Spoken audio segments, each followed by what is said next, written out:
I want to share something with you. Recently I met a young man who shared a story with me. 30 long years of confinement behind bars. A life once so vibrant, now reduced to shadows of regret. And just a week earlier than that, I encountered another man with a similar story.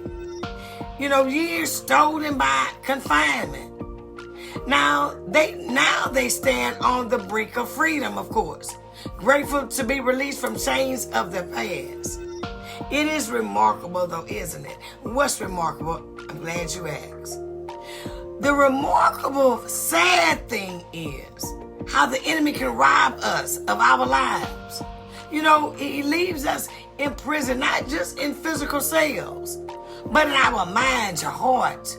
Many walk free but remain shackled by mental illness, silent prisons of despair, domestic abuse, that feels like your soul just trapped in a cage.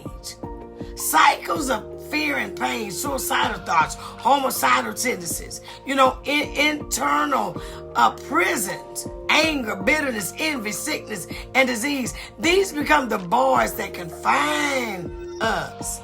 Scars of hurt, pain, rejection, unforgiveness. I can go on and on and on. Stifling the joy and purpose that we're meant to be embraced into. But guess what? There is hope.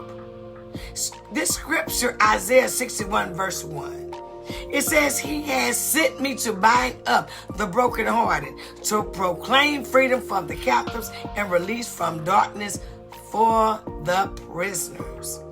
This powerful promise, it calls us, you and I, urging us to break free from chains that bind us. The path to liberation, it involves recognizing my worth beyond our past mistakes. Seeking healing through faith, embracing forgiveness, both for ourselves and for others. We need it. It requires courage to confront our inner demons and to reach out for help. Let us not be defined by our struggles, but empowered by the strength to rise above them, honey. It's time to step into the light, to reclaim the years lost and to live boldly in the freedom that awaits you and I. The prison doors can be flung wide open. All we need to do is take a step of faith toward healing and hope. Oh yeah, you are not alone, and I always say this. Your freedom is possible, and the journey toward it begins with a single courageous choice.